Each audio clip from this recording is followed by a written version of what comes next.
Welcome to the Wheats on Your Mind podcast. My name is Aaron Harries. Wheats on Your Mind is brought to you by the Kansas Wheat Commission and Kansas Association of Wheat Growers. We've gone straight to the top for this episode of the Wheats on Your Mind podcast. Our guest is Justin Gilpin, CEO of Kansas Wheat.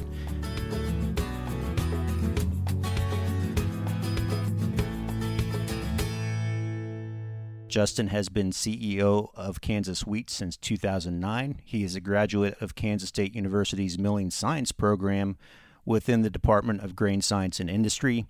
Before joining Kansas Wheat, Justin worked at General Mills, where he was a wheat buyer for 3 flour mills. Justin, you and I have worked in this industry for many years, and every year is different for wheat. But 2003 seems to have an unusual amount of twists and turns with some other things that have never happened in the industry before. As of its latest estimate, USDA predicts Kansas wheat production will total 208 million bushels on 6.5 million acres. If that number is realized, it would be the smallest crop since 1966, when production was 200 million bushels on 10.2 million acres. But if you dig a little deeper, the yield per acre in 1996 was only 19.5 bushels per acre, and USDA is predicting 32 bushels per acre this year. So even in a difficult year like this, I think you can say we've come a long way, both farmers and wheat genetics. What are your thoughts on that? Well, that's good to be with you, Aaron. I appreciate the opportunity to be on your podcast. The Wheats on Your Mind podcast, I think, has been really successful to start off and getting a lot of attention and such good interviews that you've been able to do and guests that you have. So hopefully I'm not bringing it down too much today. I doubt that. You've got a lot of information there that you just shared about this year's crop, and I think you might have mentioned 2003 versus 2023, but 2023, which I think maybe you did as a kind of a subtle reminder of how old I am, because yes, I do remember 2003. There were ups and downs, and every year is a little bit different, but 2023 is probably going to be one of those years that does stand out for a long time on charts. It's not just from the production, but the overall challenges that this crop faced, and then combined with the market volatility and geopolitical unprecedented events, that everything that's occurring simultaneously within the wheat market right now is just pretty incredible. And it's going to be something that I do think will be a year that will be referenced and looked back on as historic, not just because of the production challenges, but also because of the geopolitical situation. And I do agree that what shouldn't be lost in everything that's going on with the volatility and the challenges is the gains that have been made through genetics to try to keep a disaster from being more of a disaster. As where we sit today, it's almost like a lot can change overnight with these wheat markets and wheat situations. And you mentioned the latest USDA report has Kansas at 208 million bushel production, which would be the lowest since a long time, 1966. But if you look at just how that number has changed over the last 2 months. You MC and do a great job on the Wheat Tour with Dave Green, and I really enjoyed that podcast. That was an excellent podcast, actually, right after the Wheat Tour. But that was the third week in May, so not that long ago. The Wheat Tour had the Kansas wheat crop at 178 million bushel production with a low yield, and that wasn't too surprised. Maybe that low was probably a surprise. We knew it was a bad crop, but didn't know it was that bad. But just after the wheat tour, that's when we started getting a lot of rains, and some areas got as much rain in a 4-week period as it had gotten in maybe in a 12 to 18 month period. And it's still raining. Yeah, and it kind of it started to change the tune a little bit once farmers started feeling a little bit better when it was raining, started replenishing some moisture, some of that later planted wheat or later maturing wheat that actually benefited from the rains, and so the yield prospects from some of those areas actually started to improve. I think that's why we saw the incremental USDA estimate as of July 1 up to 208 million bushel production. But I think you and I both, with the conversations we've had with farmers, with whether it's been the hailstorms or the weed pressure or the challenges that we've had trying to get this crop out of the field for Kansas specifically, it wouldn't surprise me to see that number come down a little bit. Because I do think there's going to be some fields that maybe do not end up going to harvest because of that weed pressure and of course the hail and the challenges that it's facing, and so there'll be some bushels lost obviously because of that. And the final number actually for USDA, they'll come out with an August number, but their final number for the state of Kansas won't actually be until that September 30th small grains summary. And it'll be interesting to see if it does stay over 200 million. I think that's probably the number where we end up at, Aaron. Is probably closer to that 200 million, which to your point, will be a historic year that will be looked back on for a long time, and hopefully as one of the low points in Kansas wheat production. It's amazing how much this year has mirrored kind of the 2022 crop, in that we've been in this extended drought. In 2022, we got some rains that came very late in May, and what that did for that crop was not a lot of bushels, I think 240 million bushels of production, but it made good quality, high protein crop with really good test weights considering we were in a drought situation, because I think the good genetics expressed themselves and made some good sized kernels. Now, the harvest has been drawn out, continues as we record this podcast here in Kansas. So fewer bushels this year. What do you think the quality is going to equate to when all is said and done? Well, you're right. Early on, protein and yield are usually inversely proportional. So when you have lower yielding crops, you're going to have higher protein. Of course, last year we had a pretty high protein crop with the low yields that we had last year, and that was pretty consistent with what we were seeing early on. A lot of 13 and 14 protein wheat that was being harvested in the south central and north and central part of the state.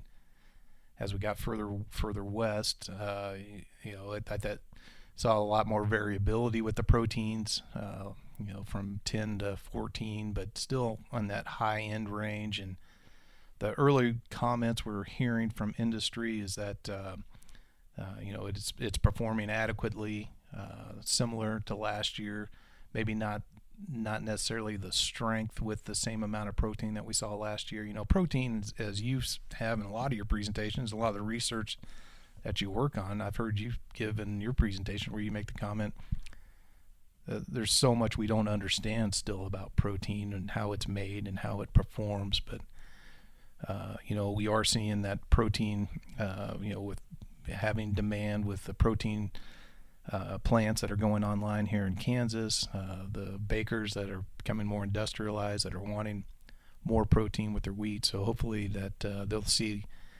that as a benefit and have demand for this year's crop. One of the challenges we're having with quality, though, probably, Aaron, is with the rains. We are seeing test weights early on were really solid, 62-pound type test weights, but as harvest delayed and the wheat crop was ready and just unable to get it out of the field, we have been seeing some quality issues starting to emerge with lower test weights. Some damaged kernels are increasing in some localized areas, some sprouting from, and not just Kansas, but in the southern plains from Texas, Oklahoma up to Kansas. And as we're getting into the northern part of the hard red winter wheat harvest, the prospects are starting to look a lot better. Colorado's going to have a really good crop. Hopefully they can avoid the harvest challenges that Kansas has. And as we're getting into Nebraska and South Dakota's going now, quality looks to be pretty pretty good. And then, of course, Montana looks to have a really good rebound year with a really solid hard red winter wheat crop. By the time this podcast comes out, I think the spring wheat tour might be concluded.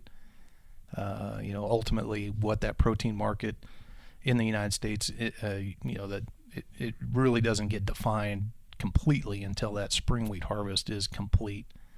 And so if it is a high protein spring wheat crop as well as a high protein hard red winter wheat crop that we saw in the Southern Plains, we may not see the massive premiums for protein. It may be more equalized, where wheat is wheat, and maybe even some buyers seeking out lower protein to offset some of the higher protein that's maybe in abundance this year. But overall quality, I think buyers are going to be able to buy what they want. They're going to be able to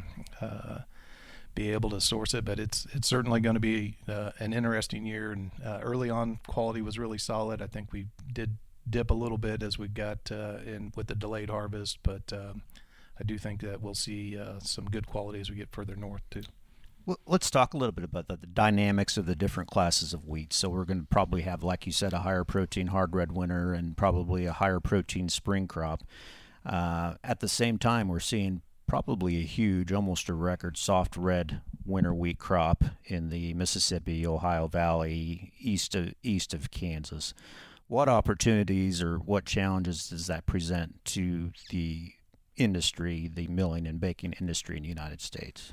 Well, I think, as you mentioned, 2023 being one of those years that gets referenced, one of those things that's going to be referenced is that wide spread that we've had between hard red winter wheat and soft red winter wheat. So you've got right now, almost $1.50 to $2 difference between hard wheats and soft wheats that don't have the bread making capability that the buyers that are using hard red winter wheat for, but you are going to see millers and bakers that are trying to offset some of the cost that they're seeing with hard red winter wheat and trying to blend in some of the soft red winter wheat. The soft red winter wheat crop is going to be probably the largest soft red winter wheat crop that we've had in 9 years. It's probably going to get interest because of pricing dynamics for export into Mexico, and probably is the one class of wheat that we have right now that's more competitive in the global market space. Kansas produces less than 5% of our acres of soft red winter wheat, but it was in that eastern part of the state where the soft red winter wheat crop in the southeast Kansas had really good, almost the opposite of southwest Kansas this year. So the soft red winter wheat crop came in pretty good, but as you look at all the classes of wheat in the United States, that soft red winter wheat is probably creating some opportunities for buyers and for marketers. Yeah, so supply and demand wise, I mean, obviously we've got a tight supply of hard red winter wheat here in the United States, and the price is rationing kind of the demand for that. But we're not running out of wheat, are we? How much, the domestic miller, the situation they're in, how tight are things? Well, probably tighter than they'd like to be, for sure. I think, and then with the pricing dynamics, I think that as a buyer or a commercial industry user, I think they're probably looking at last year's crop with this year's crop, thinking that where they're more comfortable with the type of wheat they're looking for, stocks to the use that they want to use it for. We're still in above that 20 to 30% range, and if you think back about 2007, 2008, that's when things really got crazy. Nobody's comfortable when things get below 20%. When you are seeing, the unprecedented things with wheat being imported into the United States, and you see that stocks to use number that's still not as tight as we were in 2007, 2008. That's your indicator that it's not an availability issue. It is a price issue that those decisions are being made. But where are things going to go? What's going to happen in the geopolitics, political sphere? Where we're at. You and I were talking this morning, and there was, activity of Russia bombing grain facilities and terminals on the Danube River. That may have been the one outlet with the grain corridor being closed, and so what happens tomorrow, what happens 6 months from now with wheat being able to make it out of the Black Sea does create some uncertainties that maybe do start to question some of that availability or the stocks to use ratios, because if the world buyer does have to come to the United States or starts to draw on those other areas, it starts to draw down some of those stocks because of an availability issue out of that region, then I think that's what everybody is sitting on the edge of their seat starting to wonder about, Aaron.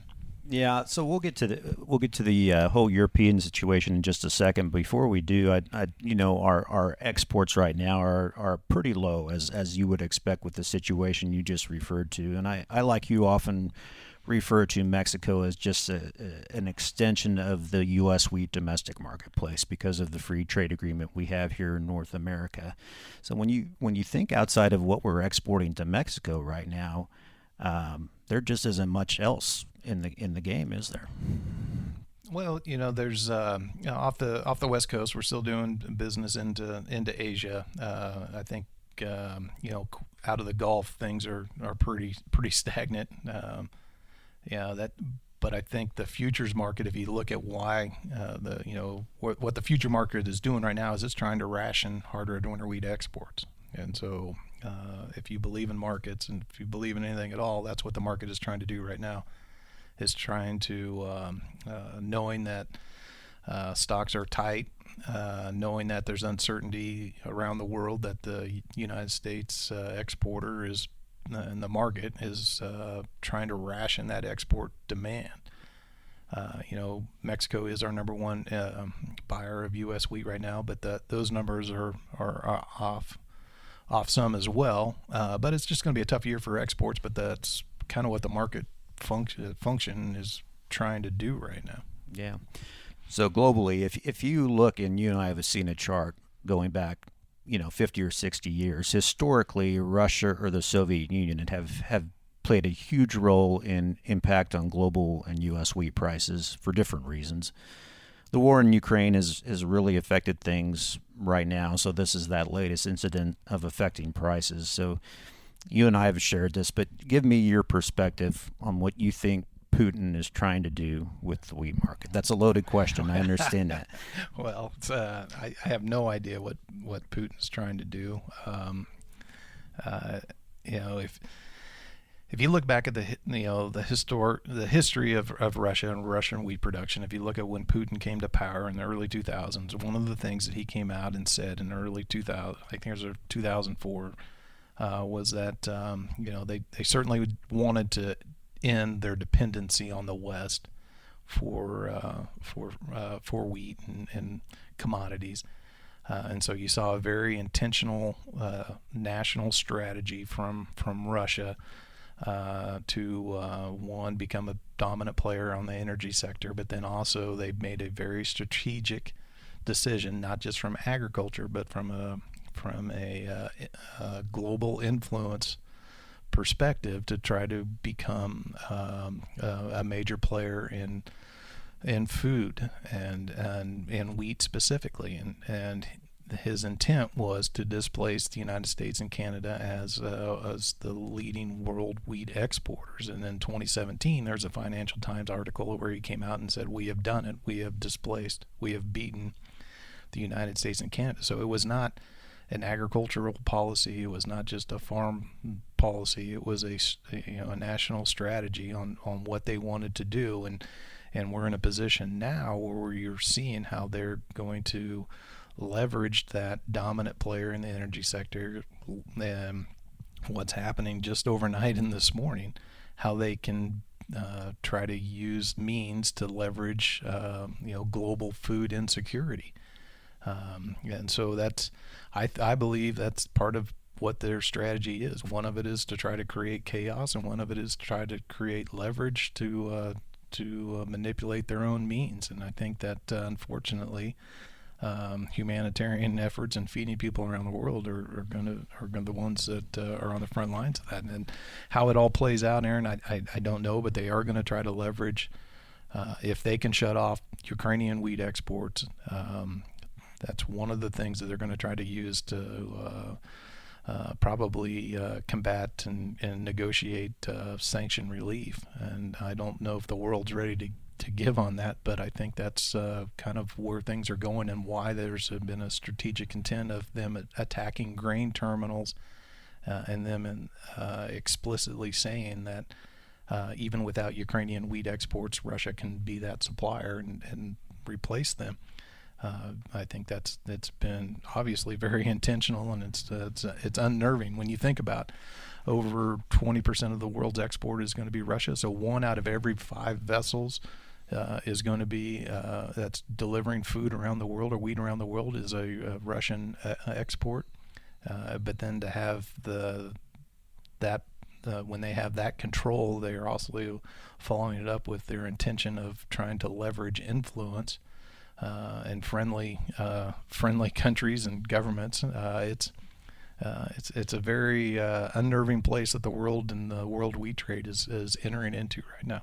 This is a good time to point out that the U.S. is a fair, free marketplace, completely transparent. Russia is not, the opposite of that. So they have the opportunity to manipulate prices, subsidize rail service, just kind of ties our hands in some respects, I would say. Well, there's a long list of things that are different between the United States and Russia, obviously. But when it comes to world wheat trade, the fact that the government, Russian government, is subsidized by every metric ton that they export by collecting an export tax that does get collected and goes to the government.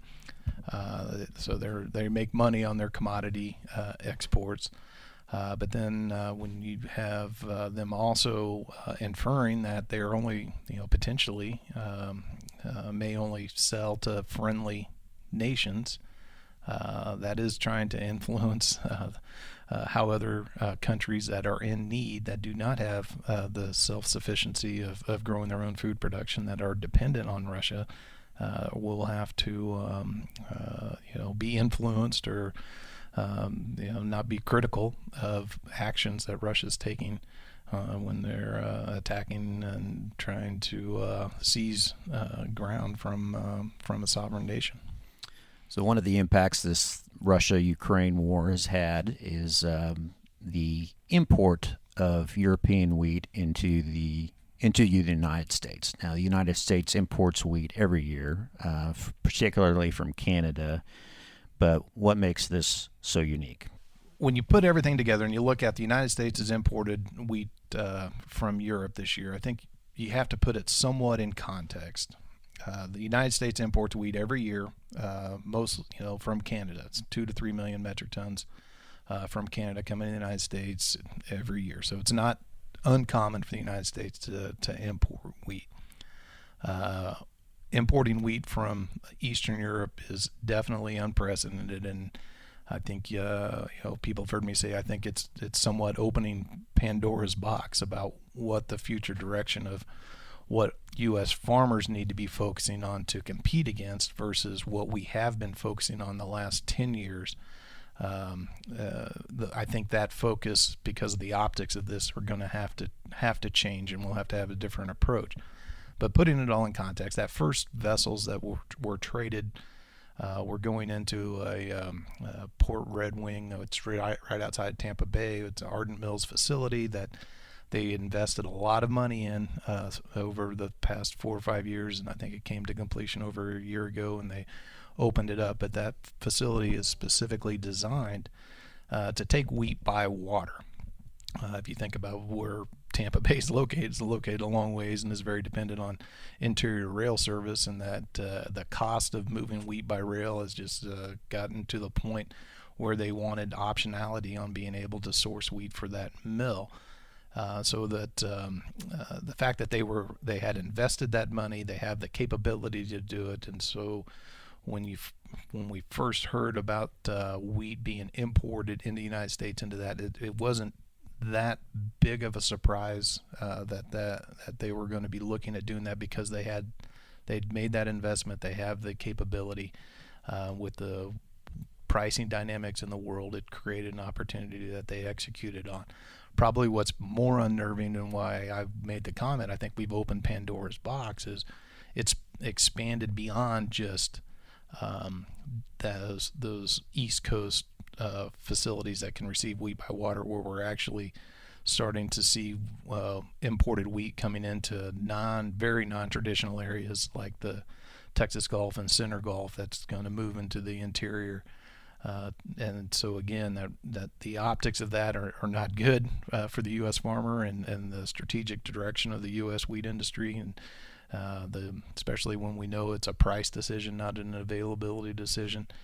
But again, it really changes the discussion, I believe, from the farmer level about what we need to be focusing on trying to produce, having the most efficient production, and maybe not focusing on as much, because clearly a lot of those bushels that are coming in, not to touch on a hot point, Aaron, but I doubt a lot of that wheat bushels were produced by regenerative agriculture or sustainability that are what we've been focusing on, trying to how do we create more value for our farmers with bushels with more information to service our domestic user, where now it's pretty clear that maybe that message, what we need to be doing to be successful in the United States for the U.S. wheat farmer, is focusing on efficiencies and making sure that we've got the right technologies in place to compete in a global marketplace. Because now the domestic user has sent us a signal that we're not just competing. When we get unpriced competitive in the world market, we're not just competing for the Mexico market or the Nigerian market against those other grains that potentially we're competing against our domestic miller or domestic industry bringing wheat in that might be more competitive. And so we have to, as an industry, from the producer level, find a way to meet that challenge of competitiveness and applying the technologies that we have in place and moving forward on those efficiencies. There certainly have been mixed messages from the marketplace, and it is, I think, forcing us to pivot a little bit. I think it's important to point out or explain why. Well, if rail rates are so expensive in the interior U.S., why don't they just put wheat on a ship in Houston and ship it over to Tampa Bay across the Gulf? There are numerous reasons why that doesn't happen, and one of those being the disparity in price right now is just so extreme that, like you said, they can import European wheat into the Gulf. Right. Like when they put that facility in, I thought it made. When I thought about it, I was thinking that might be an opportunity for them to bring in Canadian wheat by water, and there's more complications when you're talking about U.S. flagships and those type of things moving to and from a U.S. port. So there's things that get a little more tricky than that from trying to just move from Houston over to Tampa. I don't think that was necessarily the intent, but with that facility, I do think it was to have that optionality of other origins outside of the U.S. But when with wheat going to the Texas Gulf, those rail rates, they haven't just hurt our competitiveness from moving from Kansas to Florida. They've hurt our competitiveness and moving from Wichita to Houston or Galveston from a FOB basis. And so, again, strategically, the United States probably we haven't done a good job of making sure that we're game planning on what we need to do to try to protect our U.S. wheat infrastructure to be competitive on multiple fronts, and that is having the technologies and the genetics in place to be as efficient as possible, having the transportation infrastructure that doesn't favor in one commodity or the other or really try to take advantage of a commodity like wheat, who has to use rail for service, and it shouldn't be more expensive to move wheat than other commodities. And then we have to find a way to help our exporters and our grain handlers be more efficient and have the right tools in place to be competitive, to be able to serve those in need around the world in humanitarian situations, but then also be a competitive player, so that we have that export capabilities and competitiveness, and don't lose what it appears we have lost, is that ability to be a global agricultural superpower, and being able to be seen as somebody that is a leader in the wheat world, not just in a certain hemisphere, but as a global player, because the world is a better place when there is availability from a free marketplace like the United States. Yeah, I think we've learned that during COVID with supply channel restrictions of offshoring production puts the U.S. in difficult spots. So speaking of global supply, and what does a normal year do to correct where we are now in 2024 if we have a 350 million bushel hard red winter wheat crop in Kansas? It doesn't have as much impact globally as it would, say, 20 or 30 years ago, but is this just a flash in the pan thing, or are we looking at this a little bit longer term? Well, I do think it's going to take 12 to 20, more than 12 months to probably dig out of this hole where we've got these tighter stocks and of course so many uncertainties about what happens geopolitically and with the world. But for the United States specifically, we'll be looking at what happens with planted acres. Our moisture profiles are looking a little bit better in the heartland, but we did see farmers take advantage of that moisture profile, that wheat acres that might have been fallow planted to wheat this fall. I do think farmers were able to take advantage of the moisture that they have, so we saw an increase in spring planted row crops that are probably going to maybe limit a little bit of that wheat acres this fall.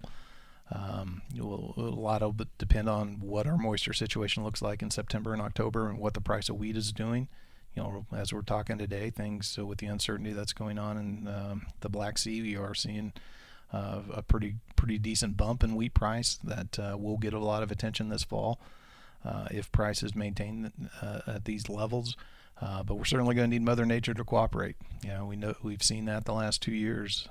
We did have an increase in wheat acres this last year, but Mother Nature didn't cooperate at all, and hurting us from start to finish with this wheat crop, which did end up really reducing our harvested acres with abandonment.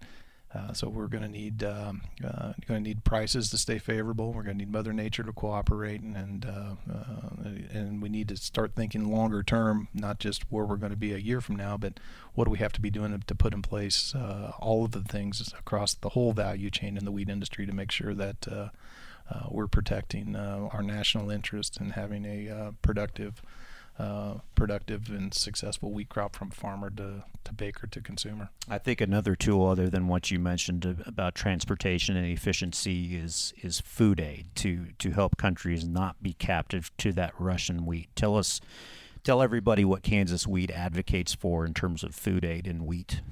Well, certainly the easy answer that we use is keep the food in food aid. All right, so I think everybody knows the story that the Food for Peace program really began in the state of Kansas, with the farmers standing up in the 50s at a county meeting and advocating for the United States to be more aggressive in delivering food aid and have a program in place where we can deliver the crop that our farmers feel good about delivering or growing. Be able to have programs in place so we can get to that food and that wheat in the hands of people around the world who need humanitarian assistance. Not only is that a goodwill gesture from the United States, and it really shows the heart of the United States, but also the generosity of the U.S. farmer and what we're really good at, and that is producing a safe and reliable food supply. Humanitarian assistance for this year, I think with things getting more expensive, it becomes more challenging. But there are going to be, whether or not we're at a world food crisis right now or not, I think that that uncertainty still exists. I think we just saw India implement a rice export ban, where rice, when people aren't able to get rice, where India is the largest rice exporter in the world, when people can't eat rice, they tend to gravitate towards wheat. I think that's probably one of the reasons why you're seeing traders a little bit unnerved by what's going on with Russia. Is it doesn't We're not at a global food crisis right now, but certainly in parts of the world there is a crisis going on, and those in need, especially in Africa, we have to have government programs that we can find a way to be able to get food in need to those people. And I think that food aid is it's a consistent part and what we want to have from the United States. It's part of our annual program. For domestic users, export users, but then also we need to be able to deliver on humanitarian needs around the world, whether it's through USDA or USAID programs or participating with World Food Programs, but having that include when it's supported by U.S. taxpayers, having that include not just cash, but it needs to be the food that our farmers are producing and the commodities that our farmers are producing as a solid product that's going and delivering into those areas and into those countries. I think is the message that we support, and it's the right thing, because when that's a better alternative than just in what I think is what the U.S. taxpayer would expect, instead of just delivering cash, but actually delivering a commodity that's been invested in and grown in the United States. Feeding people has always been seen as kind of a form of diplomacy, I guess. Absolutely. Breadbasket diplomacy is a big part of the United States with goodwill, and it really is a hallmark of the United States diplomacy around the world. And it's knowing that started in Kansas and implemented by President Eisenhower, who grew up in Abilene, Kansas, and then the longtime supporter with from my hometown, Bob Dole, and our current champions with Senator Marshall and Senator Moran, I think, and of course Senator Roberts, all that he did for food aid programs. I think that it's a message that here at Kansas we try to communicate on a regular basis. And of course, what Congressman Mann is doing with his new legislation, he's put it in place, trying to secure the fact that when food aid is delivered and that it is going to be delivered as a commodity grown by American farmers, I think is extremely important.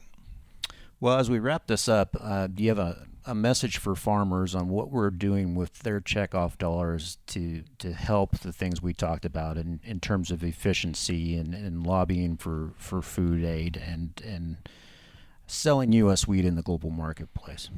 Well, it's going to be a podcast in its own, Aaron. Yeah, but,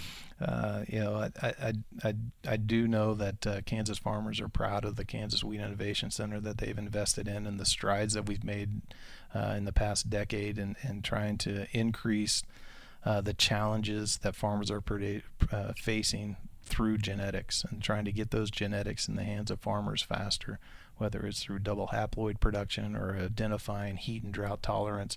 I think it's gonna those type of things that are moving into lines faster. I think it's an important investment that farmers are making, that we are starting to see dividends. It's harder to see them in years like this, but I like to think that those strides that we've made has kept this from being a bigger disaster than it could have been.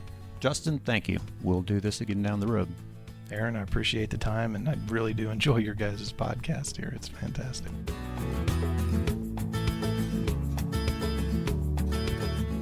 My thanks to Justin Gilpin, the CEO of Kansas Wheat, for joining us for this discussion on the Wheats on Your Mind podcast. Remember, if you have a topic you'd like us to cover in the future or have a question for one of our guests, please email us at podcast@kswheat.com. My name is Aaron Harries. Thanks for listening.